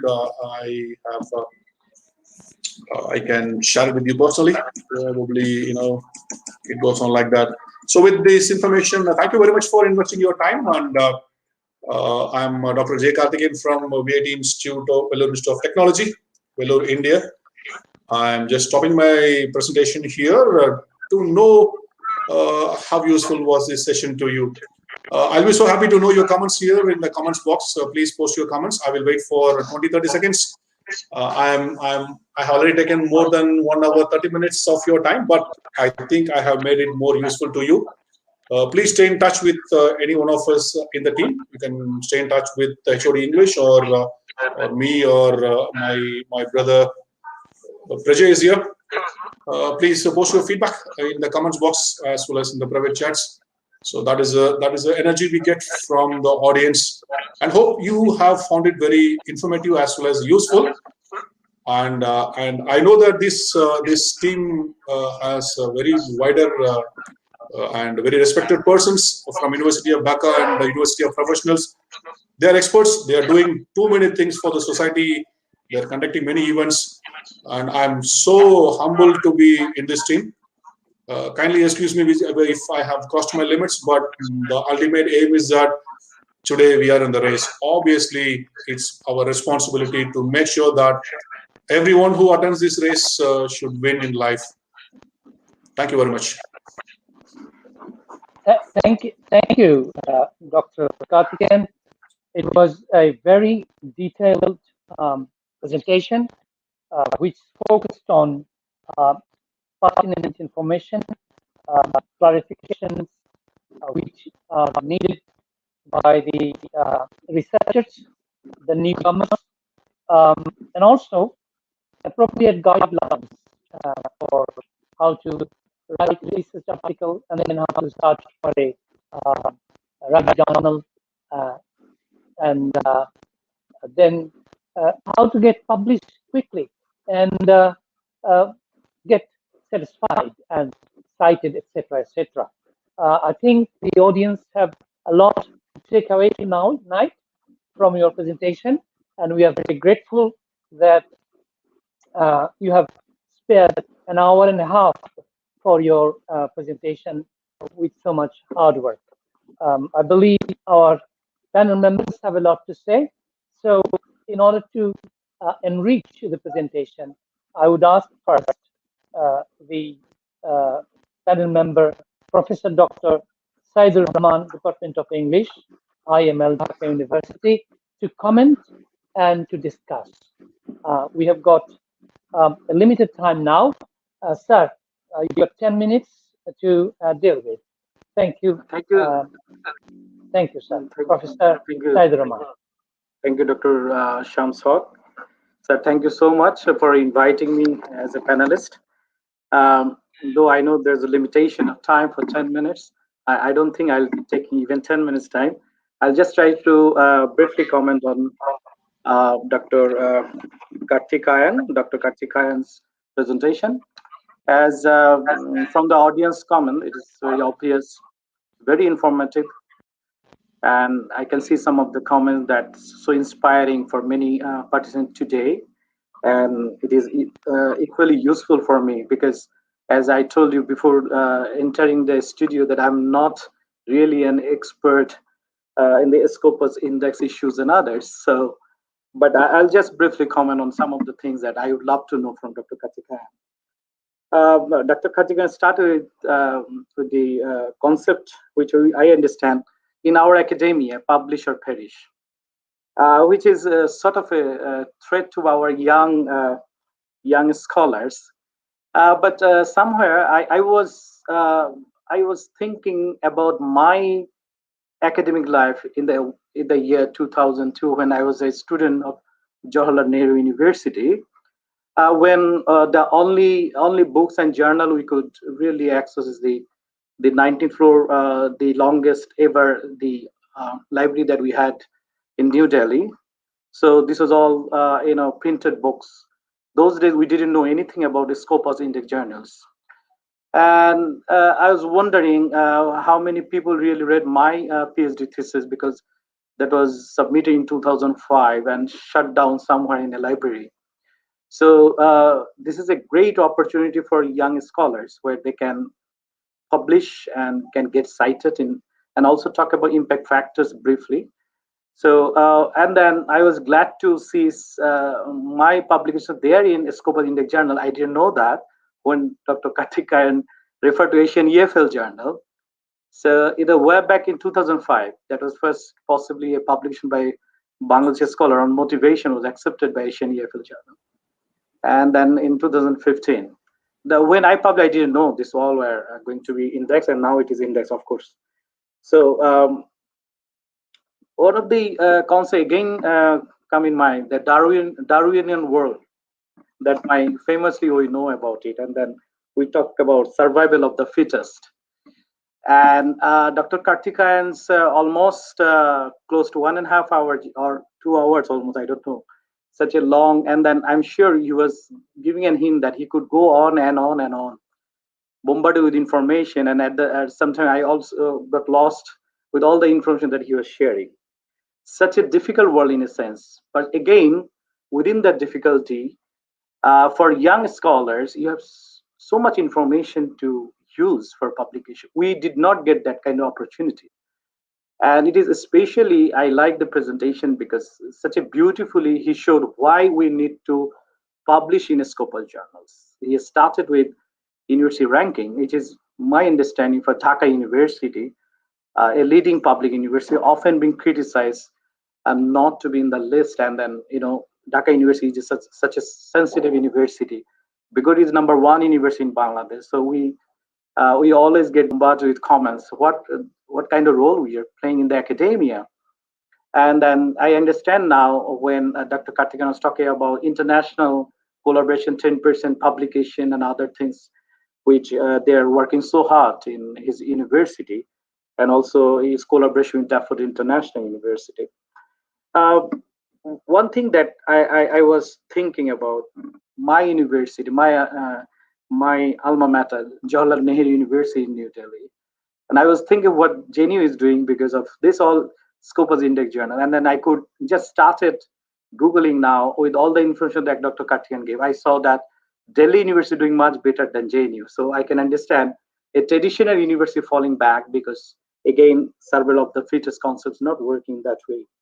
But JNU otherwise, as Dr. Karthikeyan knows, has been the top-ranked university in India for such a long time. But still, if you look at the Scopus index and other concepts, which still they are struggling.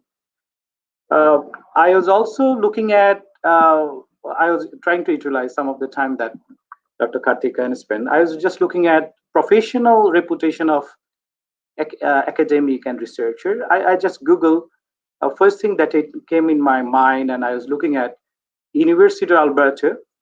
They're talking about, of all the criteria listed, the one used most extensively and generally the most reliable is the quality and quantity of public work in referred venues of international statute, impact factors, and acceptance rates of referred venues are useful measure, and quality. One of the, another university, Simon Fraser, I was looking at it, that links the journal impact factor, as Karthikeyan talked about, with the impact of publication. And interestingly enough, the tenure and promotion committee additionally consider metrics such as citation figures, impact factors, or other such measure of the reach and impact of the candidate scholarships. Now we understand why we need to publish in a Scopus Index journal. To me, no indexing means almost no publications. So in that way, I was looking at also Harvard University, one of the best universities in the world because of its research strength. Together, Oxford and Cambridge produce less number of research output than Harvard University. Also, when Dr. Karthikeyan was talking about US ranking, University of Tokyo research output is more than the University of Sydney and Melbourne together. So that's an interesting information I was trying to gather. And then I actually found out that index is so important for in the academia. So with that, I'll just pose a question to Dr. Karthikeyan. I was just Googling and I found a controversial aspect of Scopus that talked about how more than 3,000, I think, was talking about the predatory journals filtering into a Scopus index journals. And how do we actually avoid that? Because it is a very dangerous way of looking at it when we can understand number of controversial websites has been listed in a Scopus index. And then I could see that there was a round of debate was going on of the criticism of that Scopus index journal. That is also whether we can talk about it. With that, a small notes, a small talk, and thank you so much. A beautiful information. I understand we need a complete day actually to know everything that you talked about. So thank you so much, Dr. Karthikeyan and the team. Thank you so much. Thank you very much, sir. Sai, sir, we'll be so happy to work with you as well as a team. You know, we can have a very good network between DIU, Dhaka University, VIT. I know a lot of things about Dhaka University from the perspective of research, and I have seen the university is flourishing really very well in sciences as well as yes, sir. And let us start from Department of English that we let us collaborate, and in future let us come out in flying colors. So on behalf of VIT, I have Dr. Prajay, me. Again, my team is also viewing that. So we can really work very well in near future, starting from tomorrow. So let us not postpone anything, sir. So we can always work. So I'm so happy to know that the information is also useful. And when it comes to the predatory, identifying predatory journals, again, give me 1 minute to share my screen. Some 10 seconds to share my screen. Now I am sharing my screen. There is a website called predatoryjournals.com. Yes. So what is predatoryjournals.com? This website is updated once in 3 days. So the host of this website, they update it once in 3 days because usually Scopus updates its policies once in a quarter, which means that every 3 months Scopus updates the list of journals. They monitor whether the journal is really doing very well as per the norms.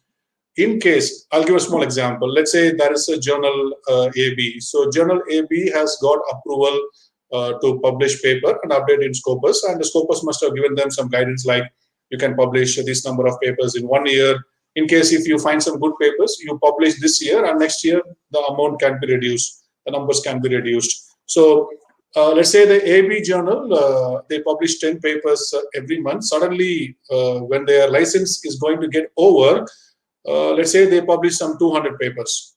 So let's say they publish 200 papers. Then what happens is that Scopus will not approve it because they have their own policy measures. They ensure the quality of the work. So to know whether the particular journal is really a good journal, or whether it is a journal which is long lasting for years, I think this website will be very useful. This is called Predator. How this journal is going to help us? Whatever journal you see here, these are predatory journals. Most of the journals are listed in Scopus.com, Scopus database, and some journals may not be in Scopus database. But what I advise to all of you is that before you choose any journal, please make it a point. You first of all, let's say that you have a name of a journal. Let's say you take a name of this journal. First thing, you have to click source. See, once you click source, there is no need to log into Scopus directly. Open Scopus.com. You will have two options. One is author search, and other one is called source search. You click sources. Once you click sources, you will get this window. See, title is there. Then click the title and just to paste the title here. So I have pasted the title from the predatory journals. So I just click find source. Once I click find source, what happens? It shows no result, which means that it's very clear that this journal is right now not in Scopus. Maybe it may not be there for a very long time. So my dear friends, as soon as you come across a journal to publish your work, please cross-check that directly with the Scopus database, as well as please ensure that that journal is not in the predatory list. For example, now I have typed the second list, Asia Pacific Journal of Research. See here, Asia Pacific Journal of Research. There is nothing like that. Okay, so this will give us an idea that let's say that this is a journal that we are looking for, Asia Pacific Journal of Tourism. Though this journal is in Scopus database, you please cross-check and ensure that this list is not here in this predatory journals. So that is one way we can always avoid getting our papers not listed in Scopus, because I have a very bad experience of publishing my own paper in some journals. Later, we come to know that the journal is not going to update our papers in Scopus database. So to avoid it, I advise you to check into predatoryjournals.com. That is one website which will be very much useful for you. Thank you. Another question, can I ask you, Dr. Karthikeyan? Yes, sir. When we have a resource constraint like country like Bangladesh, where, if you look at the historical, we do have very good journals which are not indexed in Scopus. For example, Dhaka University studied, Dr. Shamsak will be able to tell. Started with 1921 and published Dr. Michael West's bilingualism, the first finest paper, on bilingualism in 1921. So we have such a good journals. Or if you look at, let's go out of Dhaka University, we can talk about Jahangirnagar University, we have a Harvard. Or if you Harvest, we have Panini in the North-South University. We have a Spectrum in the English department. We do have Daffodil International University journals. Now the local journals, you understand that there are difficulties of indexing in Scopus because it's not that easy to get indexed in Scopus within shortest possible time. Now, these are blind peer-reviewed journals, followed very standardized protocol and the process, but not indexed. Now, our young scholars will find very difficult during the promotion when you'll be asked to show that your publication are actually published in a Scopus index journal. Thereby, we are possibly demotivating our young scholars. And otherwise, I see the papers are fine and it's followed a very rigorous review, but it's not indexed. Now, I understand the commercial purpose of the entire thing. For example, when we are talking about removing one from a Scopus index journal, I was looking at the link that I just shared, where it is reported that these are a blacklisted, and then Scopus is not even agreeing with the list. By the time Scopus will take a decision to remove that from the list, they did their business for 2 years, and they got their investment. but a lot of scholars have just wasted their time, energy, and their reputation.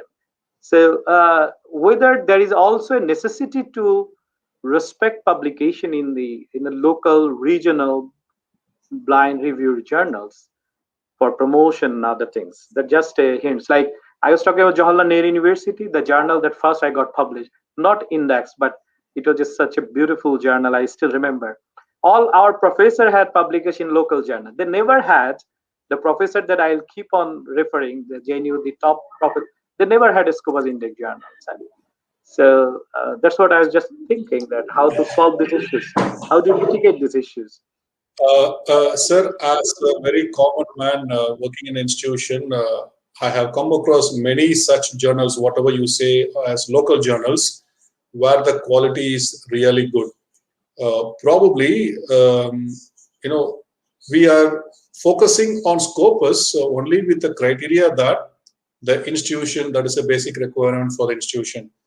Why institution is not recognizing papers which are published in non-Scopus? Because when they go for a ranking, either it's a national ranking, again they have some list of journals. When they go for an international ranking, again they say it should be in Scopus or it should have impact factor. But the very saddest thing is that scholars always feel bad. Even sometimes when we write some good papers, I have read one or two of your papers as well, sir. That's the reason why I have showed you that. And it is really good. I have also read some of the papers from some of the friends in BIU. Those are really very good when it comes to poetry. But it is a time that we must open our eyes. There is always a chance for our papers to get published in Scopus. So that is the first thing that we must agree. It may be a time constraint, but again, there is always a chance. Obviously, when we will have another discussion like this, where I can show you how to make an ordinary journal into extraordinary Scopus journals. I have seen few of the journals which comes from India, which are listed in Scopus. They are doing very well. They have started very well. They have started with a very good intention. This journal comes from one of the institutes in Hyderabad. What they have done, they have created a record for about 10 years. They started in 2001. They maintained a record from 2001 to 2010, but they have no idea about Scopus earlier. So what they did is that they have a mechanism like double blind review. And for the first 10 years, it was not indexed. Later, now it is in Scopus. So what they did, they are not paying anything other than the maintenance for Scopus, but they are maintaining the same decorum as they have maintained 10 years back. And now whatever publications comes in the journal is listed in Scopus index as well. I think we should have a private discussion like how we can make some of the journals from our own universities to be in Scopus. Thank you very much, sir. Thank you for that, sir. Thank you.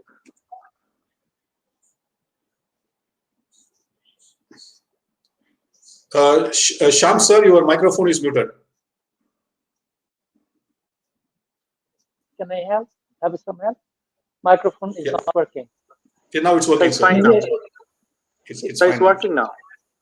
Oh, thank you very much. Thank you very much. Thank you, Sadhraman sir. Thank you, Karthikeyan. And I think we're on for the time. So the next panel member will have 5 minutes. And I want to request the second panel member, Dr. Nilim Mohsin Reza, Associate Professor in English in the University of Professionals in Bangladesh. Dr. Nilim Mohsin Reza, please. I think he's in trouble with the mother who is having problems. So can I now request Dr. Rajesh Thami, Assistant Professor, Department of English, VIT, Bangalore, India, to comment and discuss, please. Dr. Rajesh Thami. Yeah. Greetings to everyone. Greetings from VIT University, Vellore. First of all, let me thank Daffodil University, Bangladesh, for inviting me to this international seminar. Thank you so much. Also to all the senior professors who have shared their knowledge here. Professor Karthikeyan has given a holistic view on how to publish an article in Scopus indexed journal. I thought I can just add on what he has already discussed in front of us. I have a few slides, so I thought I can just this this will not take more time. I'll be taking a few minutes only, so I need to just give a few points to sum up probably. So I just wanted to share my.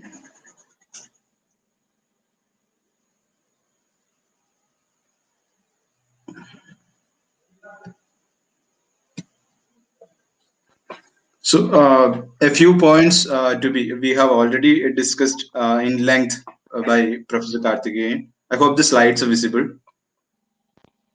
Slides are not visible, Prajay. Did you share it? Yeah, it's getting shared. It's shared, or is it not visible?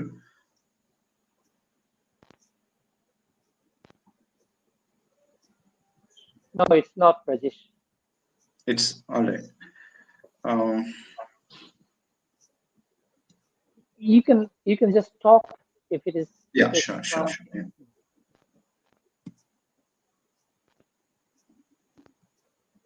Okay. Doesn't matter. A few points I thought I can add. So there are a number of relevant factors we need to consider before selecting a journal. We have already discussed in length where to publish and how to publish, how to identify the journal and all. So the first one is aim and scope of that particular journal. So the subject matter of your manuscript should be inconsistent with the aim and scope of the journal. So I'm quickly moving ahead. The second one is indexing to increase the visibility of our article. To be sure that the journal is indexed in one or more journal indexes, for example, like Scopus, Google Scholar, EBSCO. We have another important thing I would like to share at this juncture is that a few years back in 2014 and 15, I have published a number of articles in Scopus indexed journals, which are nowhere around now. They are not available in Scopus.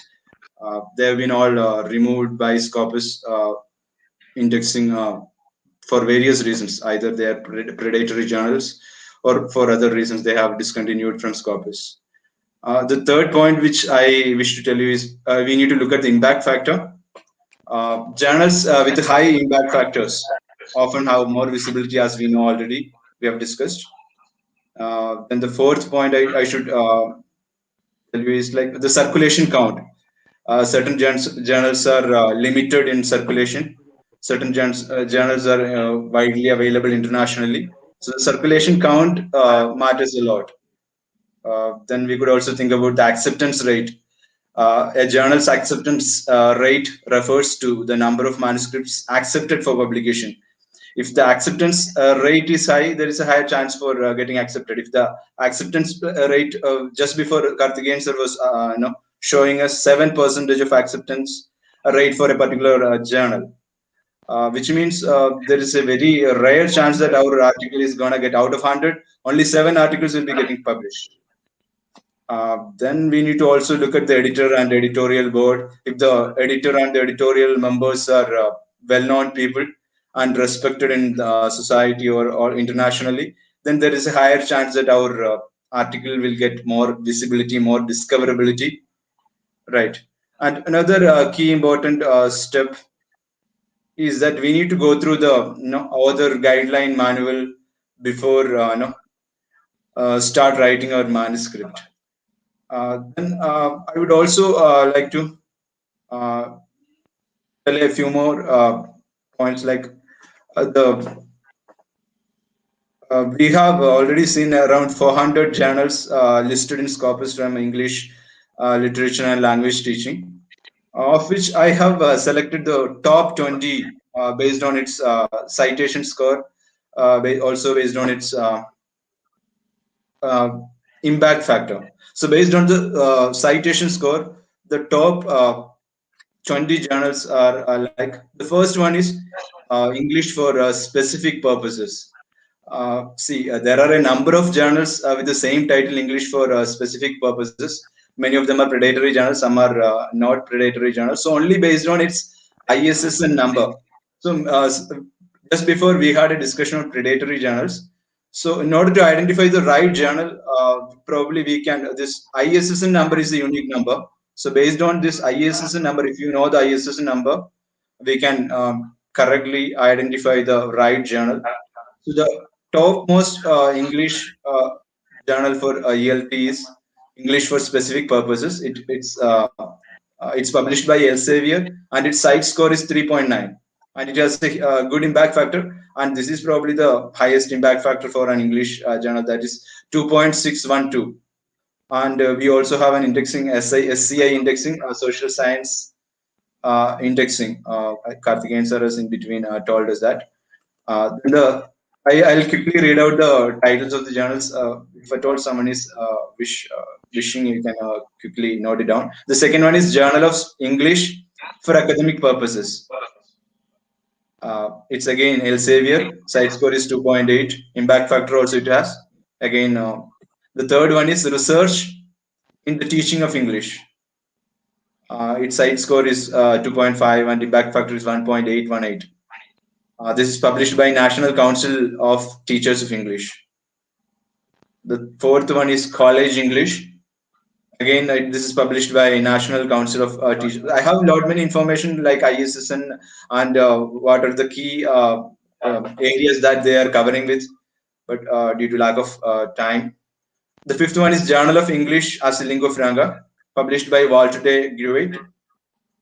This doesn't have any impact factor, but the site score is 2.1, and this is also going to get indexed in SCI. We have sixth one, a Journal of English Linguistics, has a good site score of 1.6. Impact factor is 0.962, indexed in SCI. The seventh one is Teaching English with Technology. This is an open access journal. Based on its ISSN, we can correctly go to this journal. It's published by IATEFL, Poland, and site score is 1.6.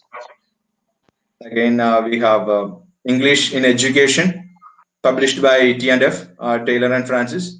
Site score is 1.3. We have ninth one, English Text Construction, published by John Benjamin's Publishing Company Network. Site score is 1.3. English Worldwide is the next one. English Worldwide, John Benjamin's Publishing Company. Then the 11th one is English Language and Linguistics. Its site score is 1.2 and its impact factor is 0.5. So the impact factor and site scores are coming down. The 12th one is English Today. This journal also has a lot many predatory journals. Around 5-6 other English Today journals are there. Only based on its ISSN number, we can identify the right journal. It's published by Cambridge University Press, and impact factor is 0.645. Then the next one is English Historical Review. Impact factor is 0.618, SCI indexed. The 14th one is English Teaching Practices and Critic. Publisher is Emerald. Site score is 0.9. Impact factor is 0.648. 15th one is English in Australia.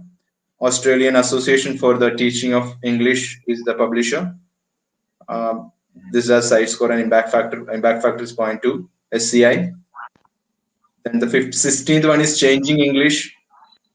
17th one is International Journal of English Studies. 18th one is European Journal of English Studies. The 19th one is Journal of English as an International Language.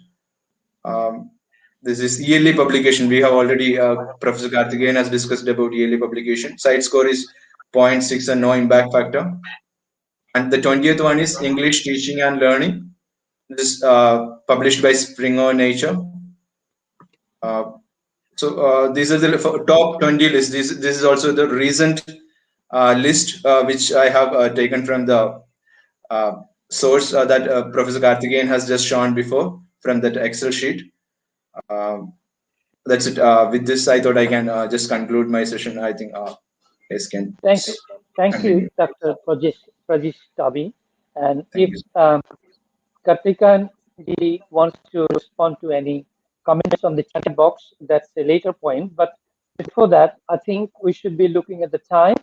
And I can appreciate that Charu Chitra from the Punjab is also joining the session.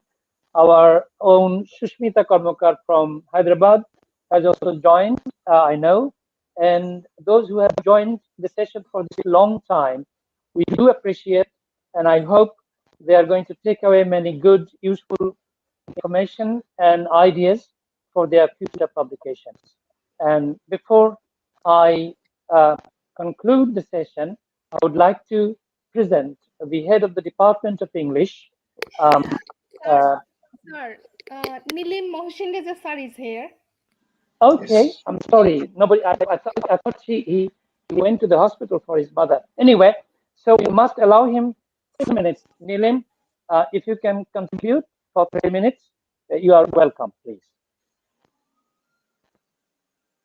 Nilim, Dr. Nilim Mohsin Raja. So thank you very much.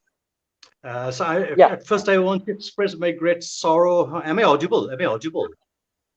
Yes, Yeah, yes, sir. yeah, we can hear you. I just want to express my great sorrow that all day long I was passing a very hectic time with my mother, and she was in the OT just a few minutes ago. She was passed out, and with the grace of Almighty, she is now okay. I think, although she's not totally conscious yet, we are waiting for her rapid recovery. Wish her well. Wish her well.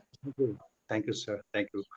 I was hearing very much attentively the mesmerizing speech of Dr. Kartikayan and Dr. Tommy as well. And so far, I was also disturbed with the charge off of my cell phone.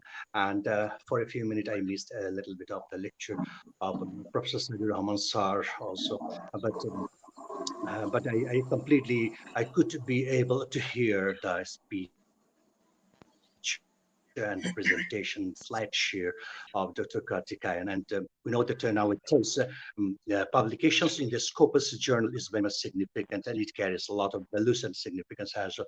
And regarding these issues, though I myself is not an expert, I just only know that it's valuable. And what Dr. Kartikayan instructed us, and what Dr. Tommy finally finishes with a very perfect conclusion with his quite advising as well as suggesting materials and information. These are very much educative for us and very much informative for us and technically instrumental.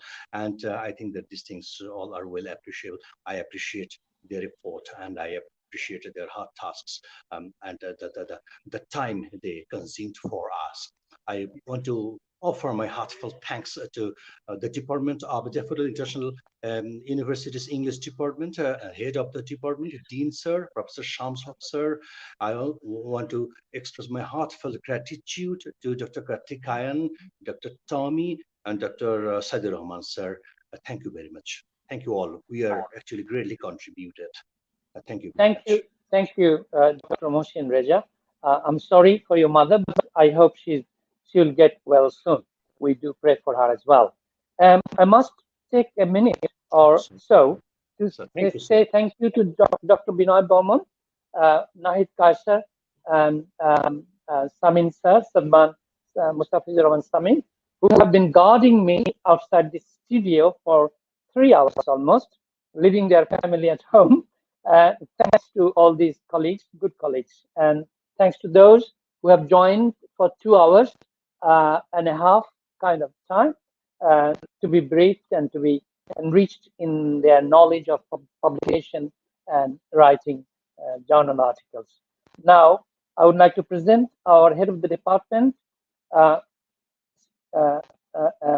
Ms. Lisa Sharmin Raman, associate professor as well, to give her vote of thanks. But before I put her in, this is good night from me. Good night. Ms. Lisa Sharmin Raman. Madam. Thank you very much, sir. It was a wonderful evening. We heard from Dr. Kartikayan, a very good friend of ours. very old good friends of the Department of English and DIU as well. Sir, I know you are a very incredible researcher. This is the third time I am listening from you, and you are a voracious picker of information.